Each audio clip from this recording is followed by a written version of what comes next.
Today we're going to discuss why are you still losing points even though you're playing safe. Hitting a safe dink as opposed to hitting a high dink. So a safe dink is one that's for the most part going to land short in the kitchen, or it's going to land deeper in the kitchen but not bounce as high. I could get a ball to land short in the kitchen being safe, but if I hit a very high ball that lands here, then it's not very advantageous anymore. The key to playing safe is making sure when I hit the ball, when I'm dinking the ball, that I'm making my contact in front of me, I'm not breaking my wrist, soft grip, but I have a more of a push mechanic using my shoulder as opposed to a lift mechanic with my wrist. So if you'll notice here, that's a very safe ball. I'm here, that's very safe and neutral. That, even though if you see that ball landed very short in the kitchen. However, it bounced very high, which makes it a very attackable ball.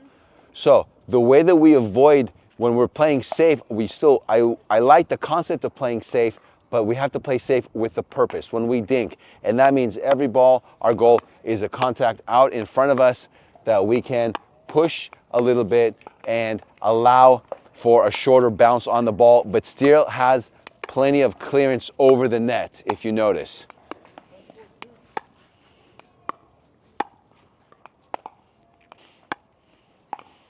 Ready? And again, if I do this, that's safe, but you notice how high the ball bounces. That's safe, but that's dangerous because, yes, I got the ball over the net. However, instead of having a nice uniform, almost like a 45-degree angle of the trajectory of my shot, it has a big 80, 90 degrees, so it clears the net quite high, but now when that ball bounces, it's still actually bouncing very high. So when you're playing safe, play with purpose and look to push your dinks as opposed to lift your dinks. So when we talk about being very safe and only hitting the ball in the middle, yes, that's very safe. However, it also over time can become very predictable, and then also creates where our opponents will start to cheat and be in that middle more because they see that you're hitting the ball there every time. So another very safe method to do, though, is what I want you to think of, is look at your opponents, their outer feet. This is my outside foot, the foot that's closer to the out of bounds line. This is my inside foot, closer to the midline. Right here, of course, his right foot is the inside foot, closer to the midline, and the outside foot, closer to the outside foot. So in playing safe, instead of just playing just in the middle, think of your periphery is actually between your opponent's outside feet. So anywhere between my outside foot here to my partner's outside foot here. It's still very safe in a way that, one, with 100% certainty, no ball will go out of bounds. So you're going to keep every ball in play.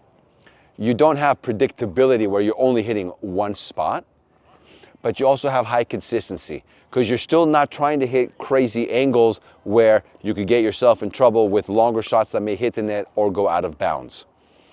All right, so play safe in terms of maintain a periphery of where you can hit the ball into, but still gives you a very high percentage with success.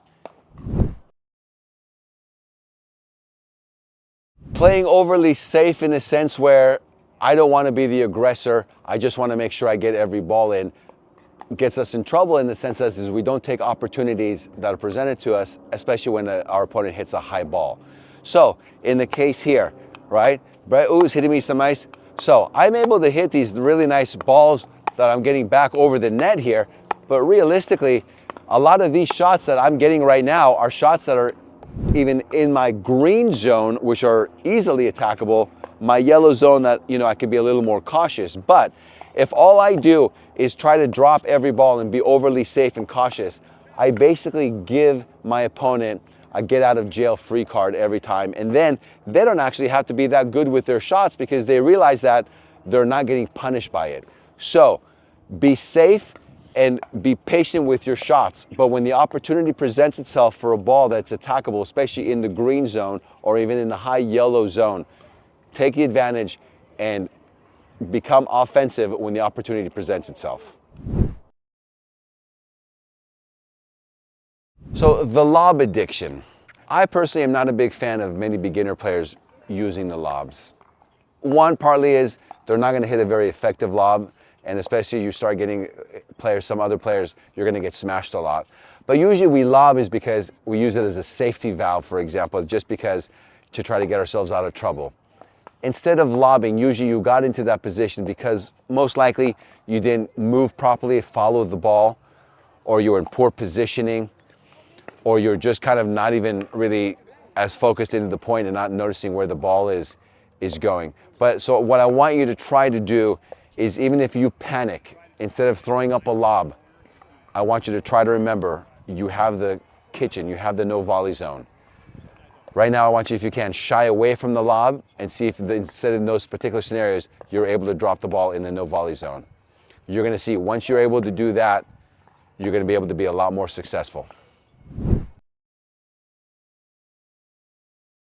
Playing very safe in the sense that all we're doing is playing kind of like in one gear, so to speak, also allows our opponents to kind of get complacent in the sense that they know that they don't have to be concerned about any offensive attacks that you have. So don't get yourself caught in the sense that all you're doing all day is just dinking a ball. Even if you're dinking a good ball, moving it around, when the opportunity presents itself, again, a ball that bounces high, don't just be complacent and just push that ball.